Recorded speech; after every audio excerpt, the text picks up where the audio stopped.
Hey guys, I want to bring you guys into the wide world of LS motors. What makes LS motors so great?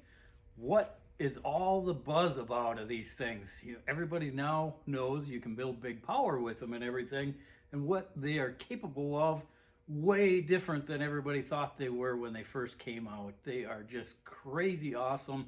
We LS swapped the Bel Air in 2006 and we've been driving it since 2008. Before any of the swap stuff was available, we had to learn the hard way because none of this information was out there. I want to feed you all this information that I've learned over the years with doing this, and I'm just going to go through some quick little bullet points of what makes these things so great. 10. Put a list of 10 things together that make these things so awesome.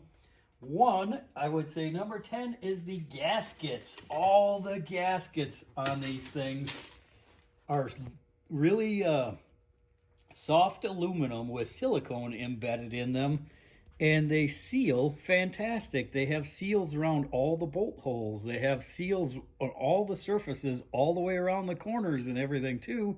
All the gaskets on here are like this, and they are fantastic. These are multi-layer gaskets for the exhaust manifolds, and they also work great for headers. Anybody that has an old school small block or big block Chevy knows these are super notorious for leaking, and they were actually made out of some kind of paper at one time or another either.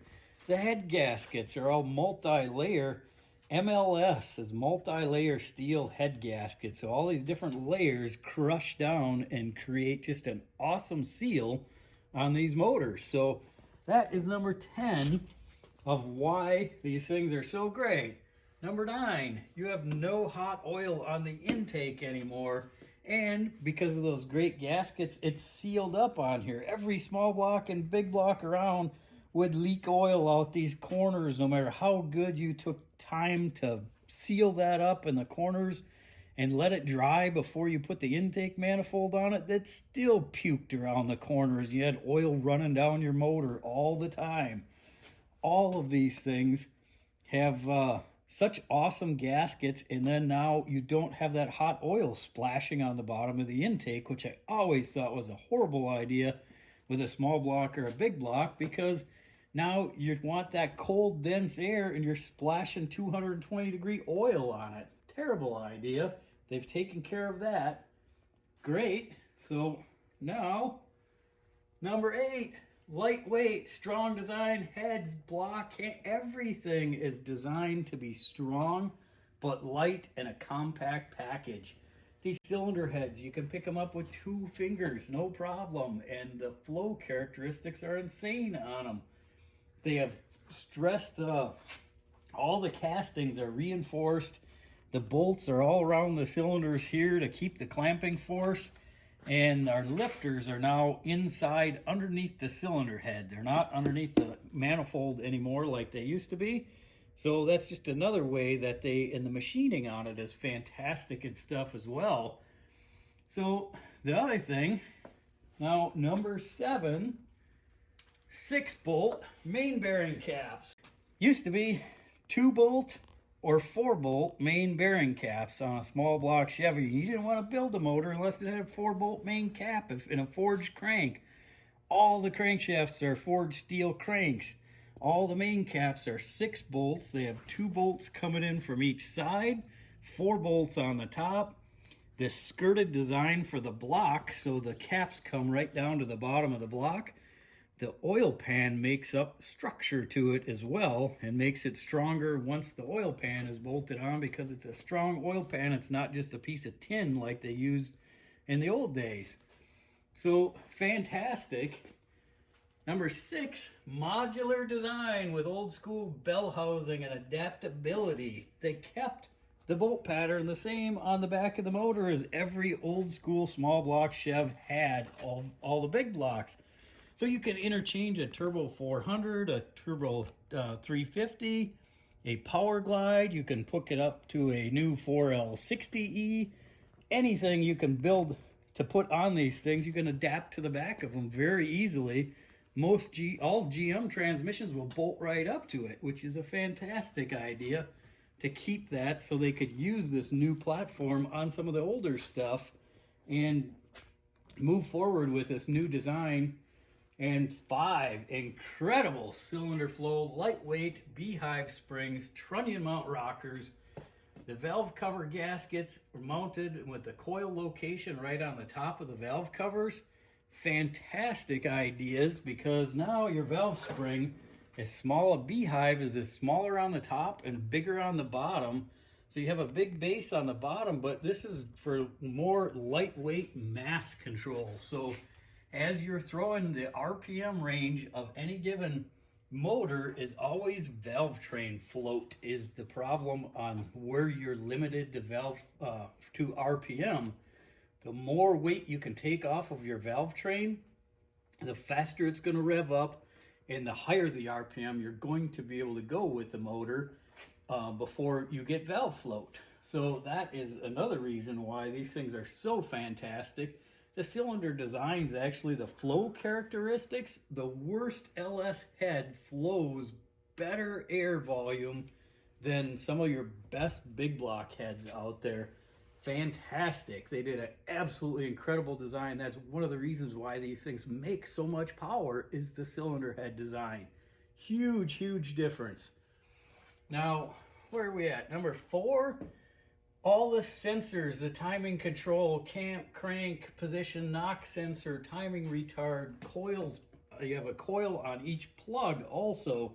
So all of these sensors are the electronics that make these things so awesome, because it knows where the position of the crankshaft is as relationship to where the cam sensor is at the same time, and it makes these adjustments in milliseconds of timing control.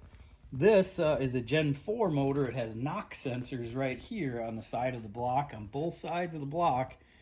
Gen 3s are in the middle in the valley cover, but combination of the sensors for the knock sensors, the crank sensor, the cam sensor, all of these work together with your ECU to make a fantastic package that just adjusts 10 billion things all at one time before you even know anything's going on.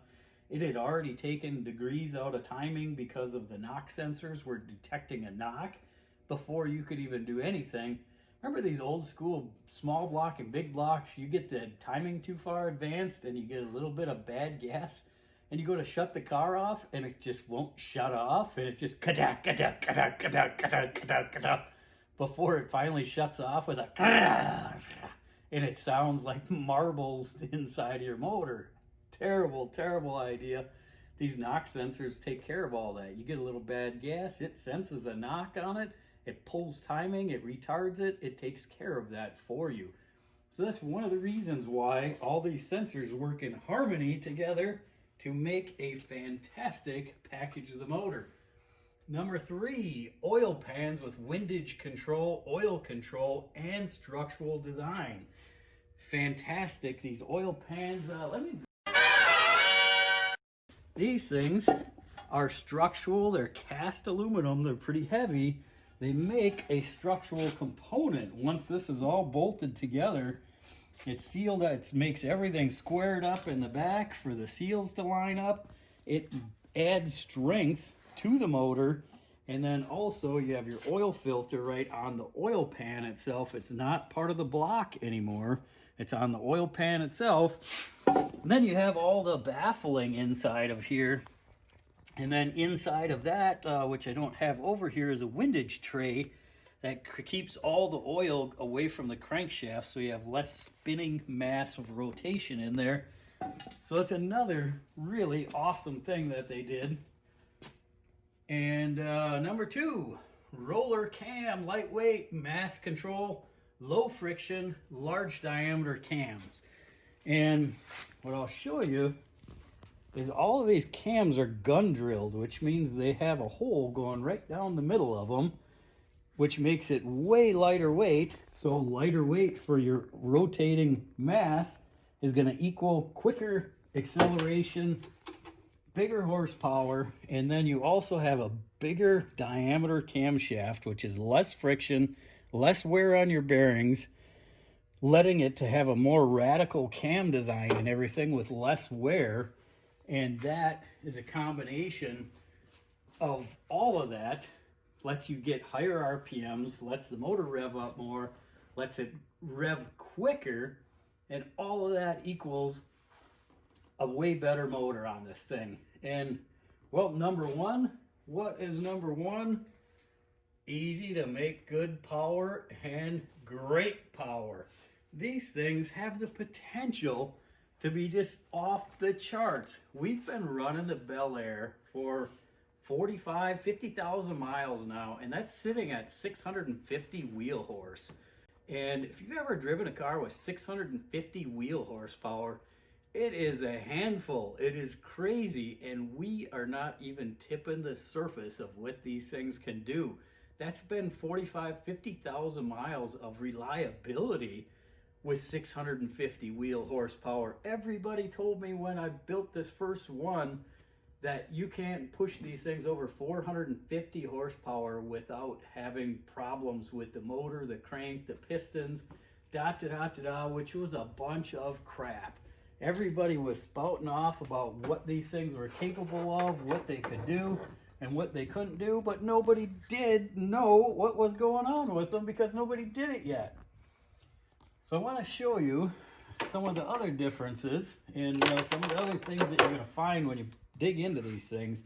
This is a Gen 3 piston rod right here. This is a Gen 4. So your Gen 4 pistons and rods are beefier and stronger. And you definitely, if you want to build up a motor with a little bit more power, look for your Gen 4 motor, or your Gen 4 rods will swap right into a Gen 3. And well, here's one of your Gen 3 rods right here. And this was caused from actually a injector went bad, and it squirted raw gas down in there. The end of the injector came off, and it just pushed all that raw fuel in there. It actually hydraulic the cylinder. And everybody thinks, hey, you have to have, you're building a motor, you have to have these big beefy rod bolts, ARP fasteners or whatever for it. I don't think you do, because every one that I've ever seen, this part's always attached onto the crankshaft, and the rod is actually the weak link, and the rod blows right in the middle of it. The end always seems to be attached. So I think you're actually wasting money by buying heavy-duty fasteners for your rod bolts, because your rod is going to give away before those bolts do. So now, all the franken beans with this thing is there's a combination of the oil pump that drives off the front of the crank right here. It's not in the back anymore. So this is what you're going to find when you tear one of these apart, is the mechanical oil pump. This is the front timing chain cover seal. And with the timing chain cover, this is for this is your cam position sensor. This is the variable valve timing setup right here. And I'm going to show you that when we get into the description of these other motors, but I just want to give you kind of a brief overview of some of this stuff and what you're going to see. These are roller tip rockers, or I shouldn't say roller tipped rockers. They don't have the roller tip, but they have a needle bearing trunnion. So they're trunnion mounted. There is no more adjusting your valve lash at all. So if you do build a motor, you want to measure your push rod length, you have to get the right push rod length for it, because you can't adjust the valve lash in them anymore. So that is one of the other things that makes this so great, is you put the rockers in there and you tighten them down and you're done. You don't have to do anything if that is done correctly. And then also the crankshaft tone ring. This is a 58X wheel, so it's got 58 teeth on it. That would be on a Gen 4 motor, would have the 58 teeth, but not all of them. So you got to look, and this 58X wheel, you're going to want to know that for sure before you order an ECU, either a aftermarket ECU, or if you didn't get the ECU with the motor, you're going to want to know this before you find an ECU. So coming up next, we are going to get into what you want to look for in an LS motor and give you a brief description and how to tell them apart from each other We're going to get into that next, so I just wanted to bring you a little entertainment with this first, and we're going to get into that next, so stay tuned.